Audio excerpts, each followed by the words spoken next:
silakan duduk Bapak Ibu yang dikasihi Tuhan. Apa kabarnya? Luar biasa, sebab Tuhan kita luar biasa. Hari ini kita akan mendengarkan firman Tuhan di dalam satu tema, mengenal Allah dan Roh Kudus.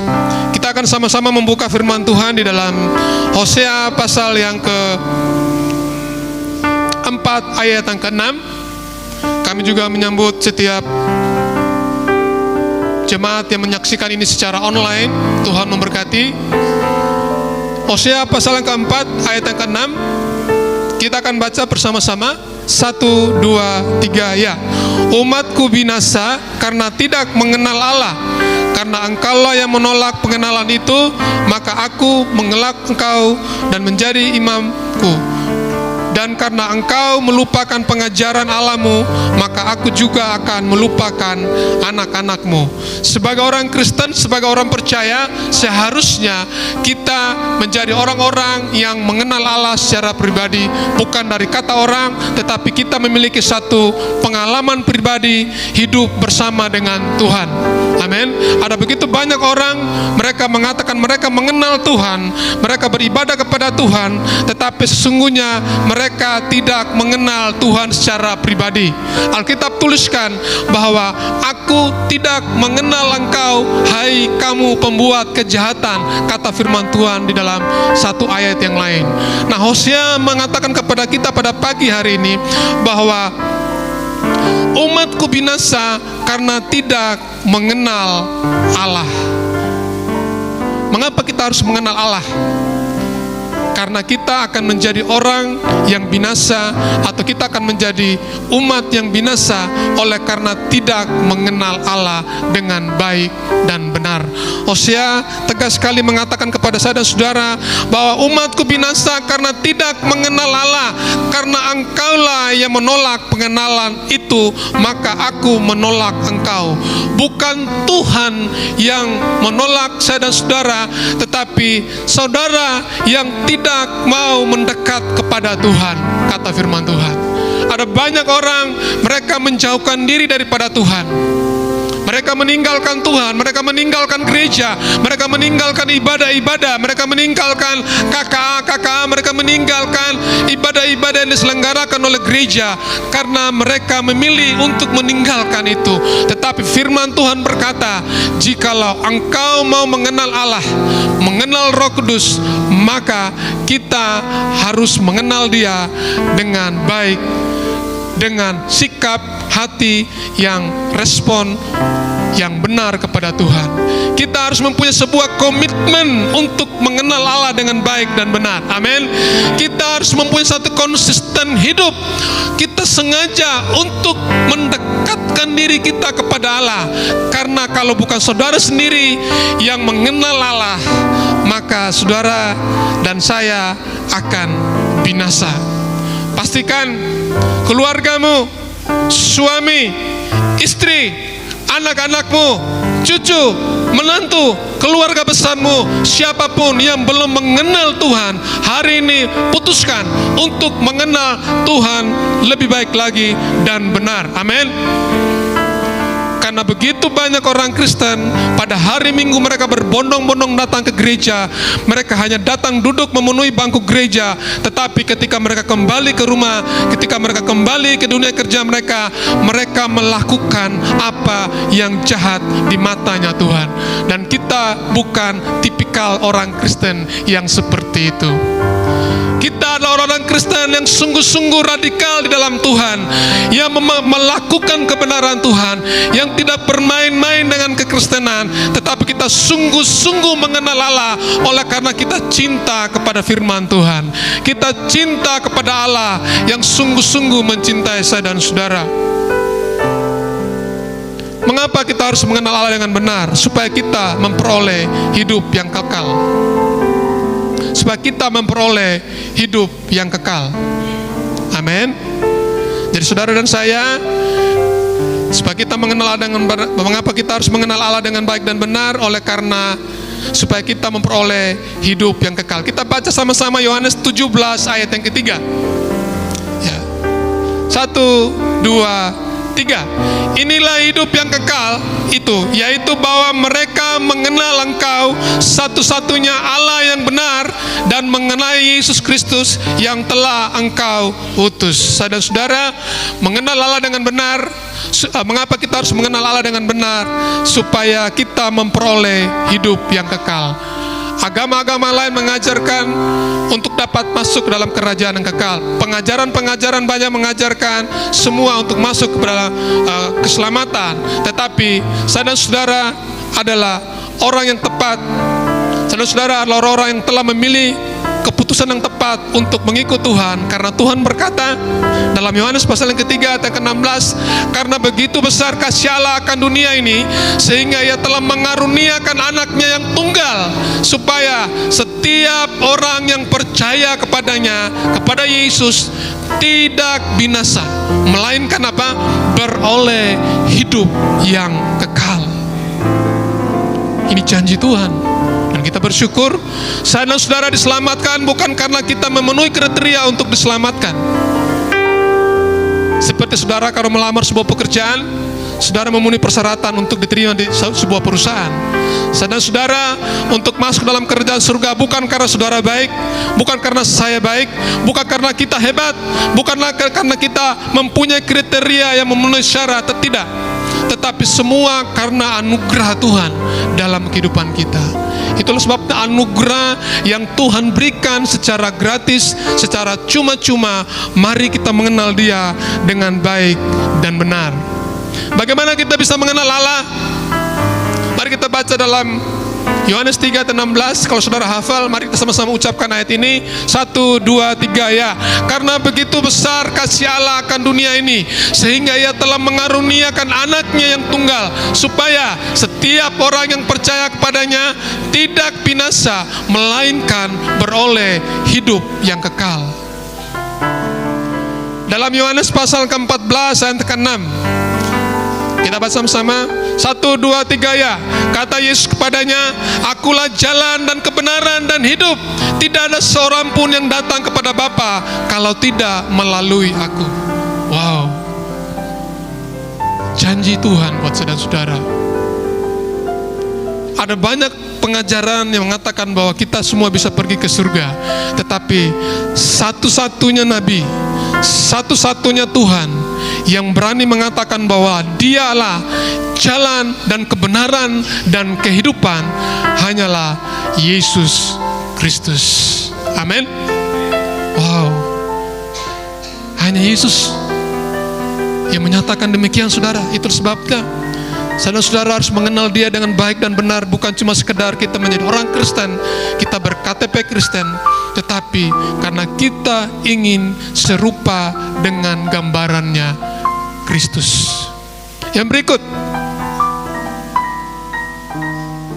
kita bersyukur karena kita baru merayakan hari kenaikan Tuhan Yesus ke surga. Setelah 40 hari Dia menampakkan diri kepada murid-muridnya. Dan inilah hari-hari penantian masa pencurahan Roh Kudus bagi gereja Tuhan, bagi saya dan saudara. Saudara mau dipenuhi dengan Roh Kudus? Saudara mau dibaptis dengan Roh Kudus? Siapkan hatimu. Roh Kudus tidak dibatasi oleh ruang dan waktu. Dia akan mampu menjamah hatimu yang paling dalam. Dia akan mampu menyentuh jiwamu. Dia akan mampu memulihkan hatimu, menyembuhkan engkau. Asalkan saudara percaya bahwa Roh Kudus sanggup untuk melakukan itu. Mari kita lihat firman Tuhan. Apa pesan Yesus kepada murid-muridnya sebelum Ia terangkat ke surga. Dalam Kisah Para Rasul yang pertama ayat yang keempat dan kelima. Kita baca sama-sama saudara-saudara. 1, 2, 3. Pada suatu hari ketika Ia makan bersama-sama dengan mereka, Ia melarang mereka meninggalkan Yerusalem dan menyuruh mereka tinggal di situ menantikan janji Bapa. Yang demikian katanya, telah kamu dengar daripadaku, sebab Yohanes membaptis dengan air, tetapi tidak lama lagi kamu akan dibaptis dengan Roh Kudus. Saudara mau dibaptis dengan Roh Kudus? Ini janji Bapa. Ini janji Yesus kepada murid-muridnya, dan juga janji Yesus kepada saya dan saudara yang rindu untuk dibaptis oleh Roh Kudus. Saya percaya saudara sudah dibaptis dengan air, tetapi kalau yang belum dibaptis dengan air, silakan mendaftarkan diri untuk dibaptis, mengikuti katekisasi baptisan. Tetapi saudara yang belum dibaptis dengan Roh Kudus akan membaptis engkau pada saat ibadah hari ini. Saudara percaya? Tuhan katakan begini, tetapi kamu akan menerima kuasa, dalam Kisah Para Rasul 1 ayat 8. Tetapi kamu akan menerima kuasa kalau apa? Roh Kudus turun ke atas kamu, dan kamu akan menjadi saksiku di Yerusalem dan di seluruh Yudea dan Samaria dan sampai ke ujung bumi. Itu janji Yesus. Tuhan Yesus katakan, jangan tinggalkan Yerusalem sampai Roh Kudus itu turun atas hidup mereka. Jadi Yesus sebelum terangkat ke surga, ini pesan yang paling penting bagi murid-muridnya. Dia makan bersama-sama dengan murid-muridnya, dan di situ dikatakan Simon Petrus, Yohanes, Andreas, Zebedeus, siapa lagi murid-murid itu? Yakobus dan murid-murid yang lain. Dia katakan, jangan kalian tinggalkan Yerusalem sampai janji Bapa digenapi. Apa janjinya? Roh Kudus. Dan Alkitab mencatat, murid-murid Yesus menanti-nantikan sampai Roh Kudus dicurahkan dalam kehidupan mereka.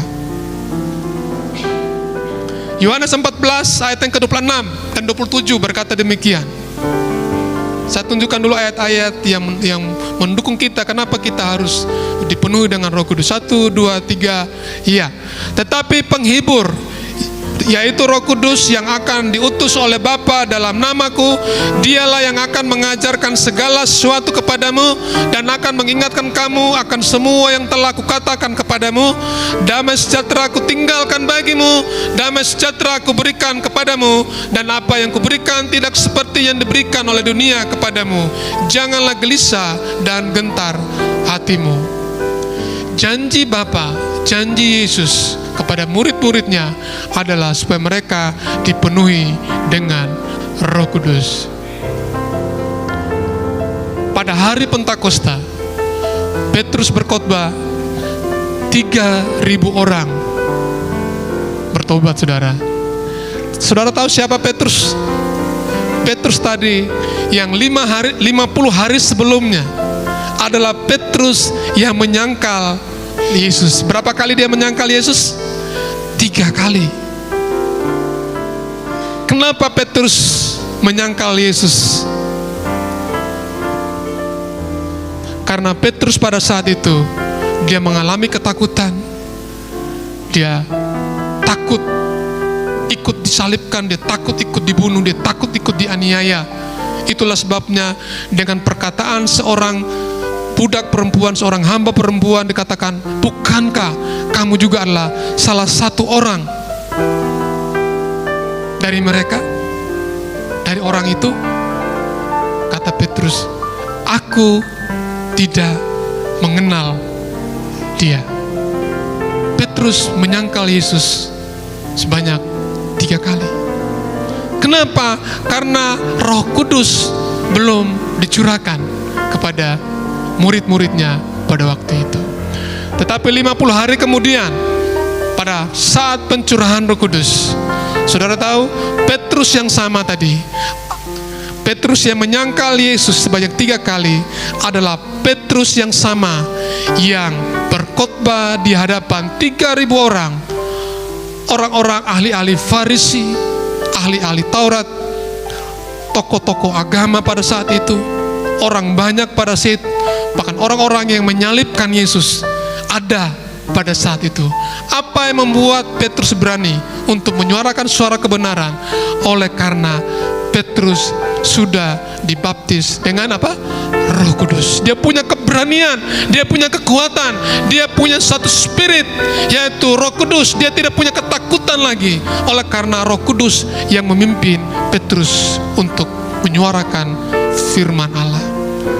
Saya dan saudara pasti rindu juga untuk dipenuhi dengan Roh Kudus. Amin.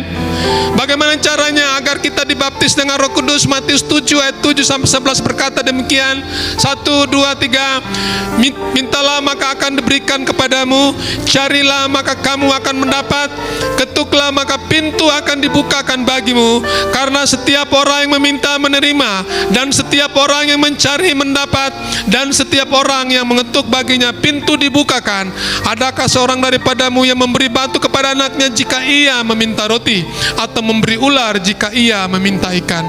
Jadi jika kamu yang jahat tahu memberi pemberian yang baik kepada anak-anakmu, apalagi Bapamu yang di surga, ia akan memberikan yang baik kepada mereka yang meminta kepadanya. Apa syaratnya? Kita minta kepada Bapa.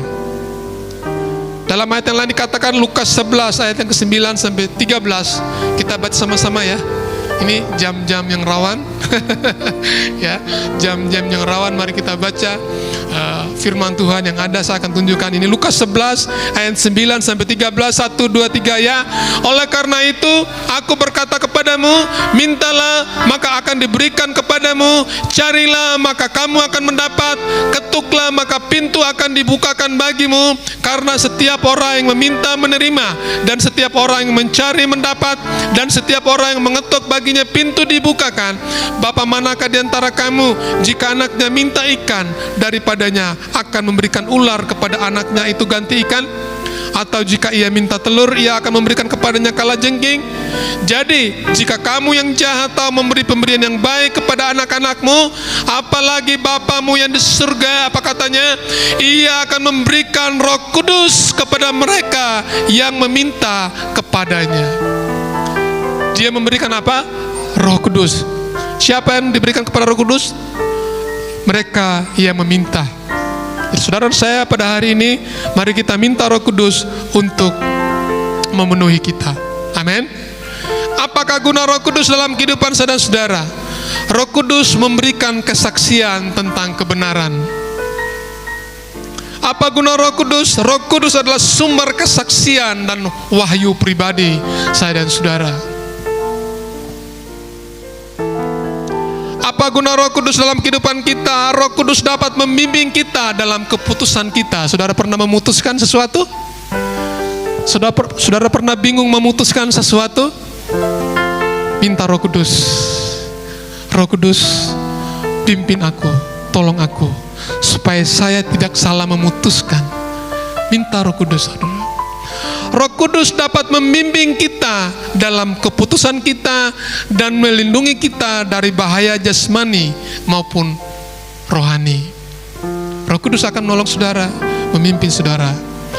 Roh Kudus dikenal sebagai penghibur, dan dia dapat meredakan ketakutan kita dan memenuhi kita dengan harapan-harapan yang baru. Amin. Jadi hari ini saudara dan saya, ketika kita mengenal Allah dengan baik dan benar, maka Roh Kudus akan dicurahkan kepada saya dan saudara. Siapkan hatimu untuk dipenuhi dengan Roh Kudus. Berbahagialah mereka yang mendengarkan firman Tuhan, merenungkan firman Tuhan itu siang dan malam, dan yang melakukan firman itu dalam kehidupannya sehari-hari. Amin buat firman Tuhan.